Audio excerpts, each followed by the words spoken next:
Chances are, Dominic Steele here, and today we're thinking about preaching, and particularly preaching and teaching Deuteronomy in the Old Testament. My guest is David Jones. Thanks for coming in, David. Welcome. David, of course, one of the great preachers of the last, few decades here in Australia. David, let's start off. Do I introduce you as from Brisbane or from Tasmania? We lived in Tasmania for 25 years. And we were in Brisbane for 5 years, so probably, yeah. And you're back in Tasmania now? Back in Tasmania, back in Hobart. And your children are in Tasmania? And grandchildren. Yeah. There's a whole lot to talk to you about. Can I just ask, the heart of the pastor, and you've just retired, and what's God doing in your heart at the moment? Well, I think, I've been in full-time ministry for 45 years. I've been preaching every weekend for 50 years. And so really just in the last few months it's been great to be able to sit in a congregation and be ministered to, and to have time to kind of sit back and think about what I'm going to do now with the rest of my life, because I'm now in my 70s, and so I don't want to waste that time. So it's a chance for me to sort of set some priorities as to what I'm going to do as long as I've got my health, and there's loads of opportunities. And one of the things we both want to do is have some kind of an input into the lives of our grandchildren. They were all born when we were in Brisbane, so we're only now getting to know them, and we look forward to having some good quality time with them and getting reconnected with the young leaders back in Hobart, trying to help out there without getting in the way of things. It's an interesting time. It's the first time I've been able to sort of sit back and reflect on the end of my life. He says he's sitting back and not preaching every week, but you are preaching 9 times the next fortnight. That's right, yeah. Yeah, that's right. It's I'm trying to avoid the cliche, when they say I'm busier now than I was when I was working full time, but it does look a bit like that at the moment. What have been the challenges in retirement there? Well, it's early days. I've really only been retired since the beginning of this year. So, and because it's early days, I've got a pretty full schedule for this year, and so I suppose one of the challenges would be, suddenly finding yourself with an empty diary and trying to find ways to occupy yourself without, getting depressed But at the moment, I've got a pretty full schedule, which is spaced out over the year, and so I'm preparing new talks. So in some ways my weekly kind of schedule hasn't changed that much in lots of ways. Deuteronomy, you've been teaching about how to teach Deuteronomy, along with a number of others. A bit of a tag team. Why preach Deuteronomy?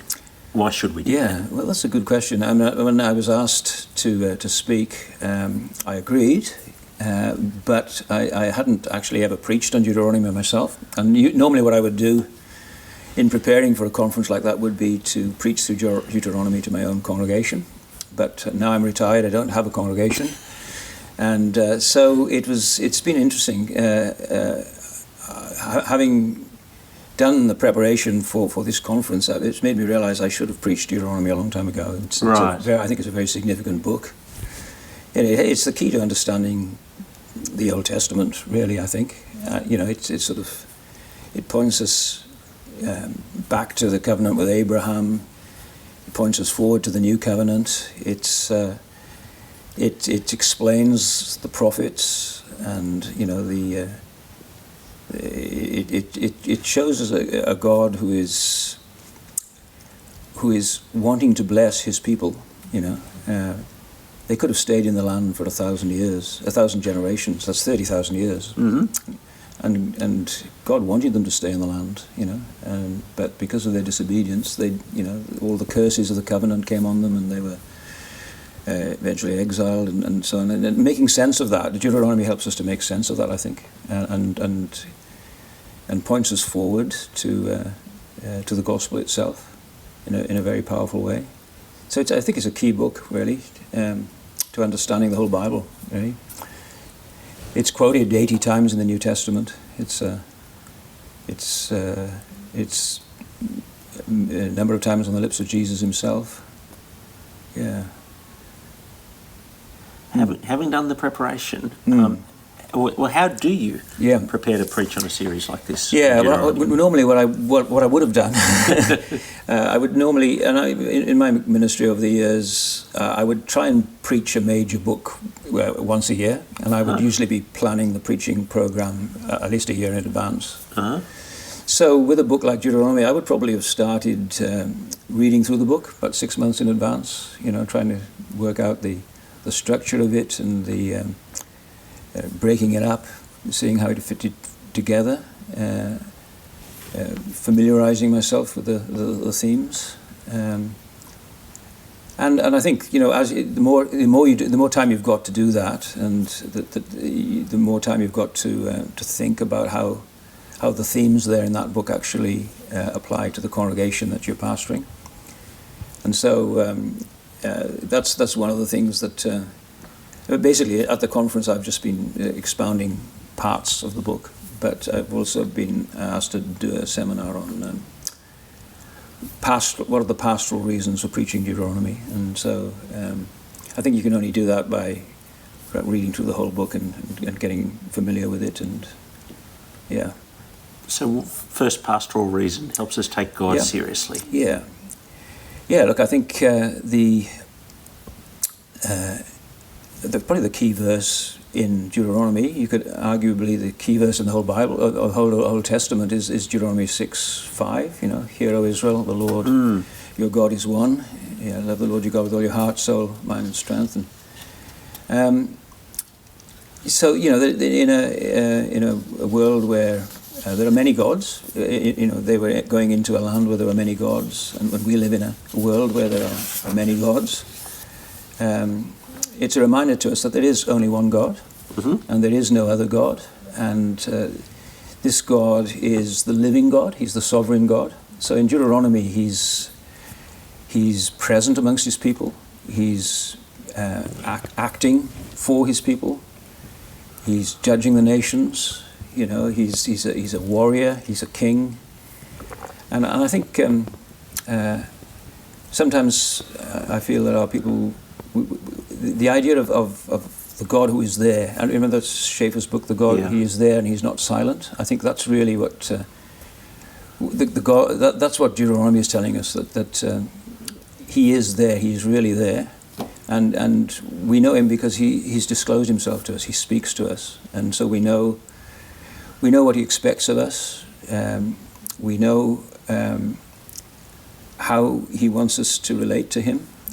We can't make that up ourselves. We can't just imagine him. We have to just encounter him really through his word and worship him in the way that he's told us that we should. So I think there's a regulative principle in Scripture, which obviously it's a principle that you have to apply very liberally. I'm not saying that there's only one way.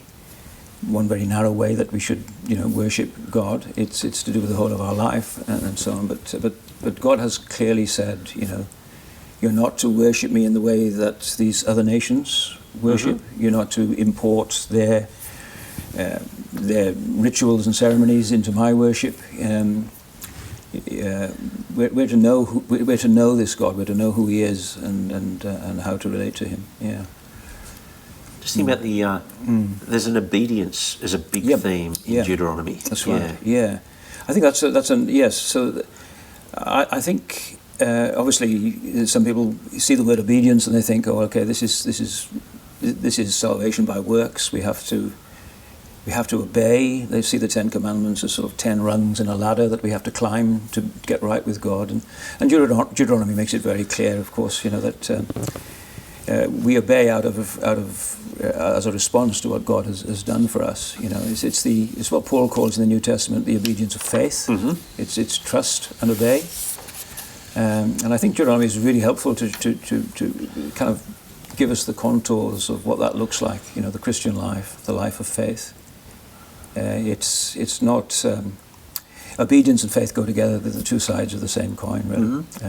And it's the response to what God has actually done in terms of salvation, and for Israel at Sinai and at the Exodus. Now, you talked a moment ago about investing in your grandchildren. Yeah. I think there's a theme in Deuteronomy about the generations and about both. I guess you'd think about your blood generations, but also your spiritual children. And you in Tasmania have got a lot of spiritual children. Yeah. Yeah. Look, I think it's one of the things that struck me is the way God says that his love for his people. It would be for 1,000 generations. That's 30,000 years. That's how much God wants to bless his people. But we know ourselves from our own experience and from the New Testament how often within just a couple of generations God's people can just fall away, lose the plot, lose the gospel. And so I think Deuteronomy is helpful because there's that longing of God that what his covenant, he wants his covenant to be passed on for generations, and there's some very clear kind of guidance there as to how that should be done. It's a kind of relational thing rather than a programmatic thing. It's not a ritualistic thing. The Jews took it ritualistically, and strap things onto their head and. So what have you and Ruth resolved to do as a result of your journey through Deuteronomy? Yeah, look, I think talking with our kids and our grandchildren in a natural way, seeing every opportunity to talk about everything, through the perspective of the gospel, and bringing the gospel to bear on trivial things as well as big things in their lives. I mean, our grandchildren are very young at the moment, but so there are lots of things I'm thinking. I'd like to be able to just sit down with them, take them through the catechism. And our kids, when they were young, went through the shorter catechism through the story of Ferdinand the Engine. Sorry, it was. I didn't do that. So you need to tell me. There's John Benton in England. He's a Baptist pastor, and his wife brought out a little storybook about Ferdinand the Engine that went off the rails, and tied it into the questions and answers in the catechism. And there's a lovely little kind of song that goes through the whole story. So who made you? God made me. What else did God make? God made all things. Why did God make all things? For his own glory. And that's put to a catchy little tune, and then you go through the whole story through the eyes of Ferdinand the Engine. So I'm looking forward to doing that, actually. Yeah. Cool. It's a nice little children's book, but there's the songs that go with it as well. So that's one way of doing it. But just hanging out with them, getting to know them, getting them so that they can know us and trust us and talk to us about anything, really. Yeah. Deuteronomy and mission. Yeah. I found Chris Wright has written a commentary on Deuteronomy, and he's done a lot on Deuteronomy, I think. And I found that and also a guy called Mark Glanville. Is it Mark Glanville? He's an Australian, isn't he, I think? Yeah. Living in the States. I think so, yeah. Yeah, I think he's in the process of writing a commentary, but he's certainly written quite a number of articles looking at the theme of mission in Deuteronomy. And one of the things that struck me is Chris Wright brings this out, that there's a kind of almost a kind of linguistic connection with the Great Commission and Deuteronomy, in the sense that how does he put it? He talks about Jesus taking a Deuteronomic position as Yahweh, the God of heaven and earth.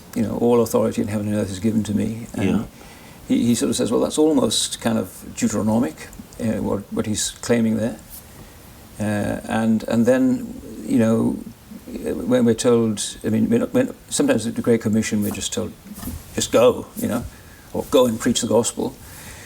But the Great Commission tells us that we're to go and make disciples, teaching them to observe all things that I've commanded you, and that's almost straight Deuteronomy, because that's one of the phrases that comes up again and again. Yeah.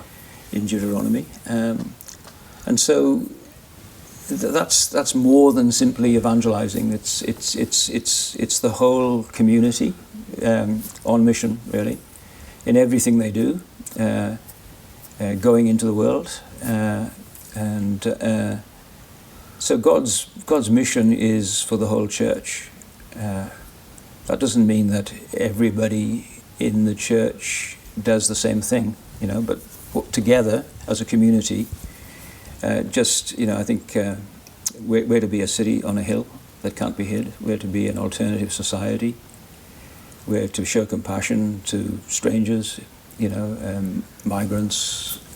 We're to be a community where everybody flourishes and everybody thrives, and that's the outworking of the gospel. It's a gospel community, really, and that's attractive. It's scary and attractive at the same time. It's different, and but it also draws people in. Yeah, and so I think we're told to.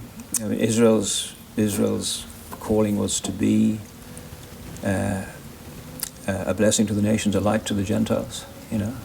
They failed in that. But that is the Great Commission, really, that we're to bring the good news of the gospel to all nations, and we do that in word and deed, and we do it together as a community. How do you see grace in Deuteronomy? Yeah, look, it's all about grace. It's about God's desire to, it's God's great plan to bring everything under subjection to Christ, under His authority, and it's a stage in that, the outworking of that plan. So God's covenant with Abraham is a covenant of grace. God wants His people to be blessed and to be a blessing to the nations, so one of the big things I think is that the whole of the outworking of the instructions and the commandments, then it's all kind of coming out of what God has actually done, and again they're told that they're to remember what the Lord has done in the past. Remember what, there's an interesting thing that he talks about. Remember that at Sinai you heard this voice. But they weren't there, they were a different generation, but there's a sense in which what God did at Sinai, He did for them all. Yeah. In the same way as, were you there when they crucified my Lord? And the answer is yes, we were there. I was saved at 3 o'clock on a Friday afternoon outside Jerusalem. That's where I was saved. That's the saving act, and that's where I encounter God, really, through that, and as a response to that, and I think that's grace is really underwriting the whole of Deuteronomy, really, God's gracious act of salvation. How do you break up the book? So, I mean, if you talked about your initial preparation in planning to preach a book like this. I was talking to Gary Miller. He's the expert on this. Well, I wasn't talking to him about Deuteronomy. I was talking to him about Jeremiah. And, yes, he did something recently, didn't he? Yeah, he was speaking at the CMS summer school in January, and we caught up with him that week. Yes, and so I asked him about preaching Jeremiah, and would you preach 61 chapters over 4 years, or would you preach, as he did, it in 6-chapter blocks and get through it all in 7 days? You said you wished you'd preached Jeremiah earlier in your preaching ministry. Deuteronomy earlier in your preaching ministry. And how do you wish you'd preached it? Look, I would have. I wouldn't. Because I've still got time. Look, I think I think the actual breakup of the book is fairly straightforward. I mean, it's obviously it's both a spoken word and a written document. Yeah. You know, and it's in the shape of a covenant treaty, but it's basically it's Moses preaching. Yeah. And using perhaps the covenant treaty as a way of delivering the sermons, if you like. I think there are three talks, three sermons. So you've got at least 3 talks to do. Yes, yeah. So I mean, one is looking back, I think, and looking back at and reminding them of where they've been, and how God has been faithful to them, and then the bulk of the book, I think, would be more difficult to preach from say chapter 12 through to 26. You've got all these instructions that are basically, I think, it's the Decalogue, it's the 10 Commandments being applied to the situation that they're about to enter into, yeah, and that being fleshed out. That's going to be difficult to preach, but it's. I think when you understand that that's what's happening, there are clues there as to how you would apply it to a contemporary situation. And then it comes to a climax at the end of that in chapters 27 and 28, where you've got the blessings and curses, you know, and the covenant ceremony, the covenant being renewed, and people being called on to choose which way they're going to go, to choose life.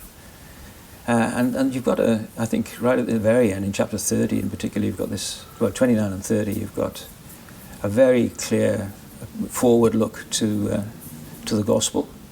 It's obvious that Moses sees that they're not going to, you know, there's an imbalance of blessings and curses. There are more curses than blessings, and the curses are very specific. And there are lots of clues in Deuteronomy that Moses really doesn't think, well, he knows that they're not going to actually keep the covenant. And, you know, the curses culminate in actually being exiled from the land, and you know at the end of Deuteronomy he says, well, when that happens, you know, and so there's a kind of it's pointing us forward to something else that's got to, you know, if Israel is going to be saved, then something else has to happen. They need help from outside of themselves. There's somehow the tension between the blessings and curses has to be resolved. You know, God wants to bless them, but He has to curse them because of their disobedience, and that's the tension in Deuteronomy. It's the tension in the Old Testament throughout the Bible, really, that propels the story forward towards the cross, because you know that's where you know obviously justice and mercy meet, and also there's the promise of the new covenant, and of that God's going to perform surgery on our hearts and circumcise the heart, and all that's there in Deuteronomy. So it's all of grace, right? When I come to preach a passage, one of the questions I ask, what's the main point of the passage? But another question I ask is, if I didn't have this chapter in the Bible, yes, what would I miss out on in terms of my understanding of God? Yeah. And so, what's your answer on Deuteronomy there, that you think, this bit, If Deuteronomy itself, the whole book wasn't there. Yeah. Because I think presumably it would be a big answer. Yeah. Yeah, well, I think so. Yeah, I think the whole idea of the God being a covenantal God, you know, that He's faithful to His promise, that the promise that He made to Abraham. Deuteronomy 29, I think Moses talks there about God having sworn on oath to Abraham. And you ask, well, where did He do that? When did He do that? And Tim Keller's helpful actually on that. He's got an article in a new book that's come out on that chapter, and he sort of says, well, when did God make that oath to Abraham? And it's Genesis 15. It's that weird, bizarre ceremony of, you know, cutting into pieces, and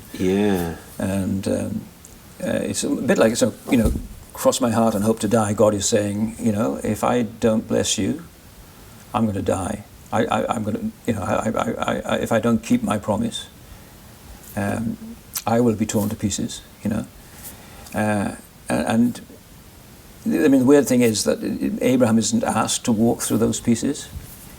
This impenetrable darkness comes down, and then there's this smoking torch, and God Himself walks through the pieces. and he's basically, that's where he's, and the chapter ends, Genesis 50 ends with God saying, well, Genesis saying that, so God entered into a covenant with Abraham. So God is taking both the blessings and the curses. He is taking the responsibility for blessing, but also taking responsibility for the curses as well. So if I don't bless you, I'll be torn to pieces. If you don't keep the covenant, you'll be torn to pieces. But I'm not asking you to walk through this. I'm going to do it myself. And he was torn to pieces. Nails, spears. Darkness enveloped him on the cross. This is my body broken for you. Yeah. So I think I think Deuteronomy and the idea of the covenant that helps us to understand the gospel at a more profound level. I think. If we didn't have that covenant theology there in the Old Testament, we wouldn't really appreciate the gospel quite as we should. Yeah. David Jones, thanks very much for coming in. Thank you. My guest on the Pastor's Heart this week has been David Jones, and David, of course, has exercised an extensive ministry in Tasmania over the last 3 decades, and more recently in Ann Street in Brisbane. And you are with us on the Pastor's Heart, and we'll look forward to your company again next week.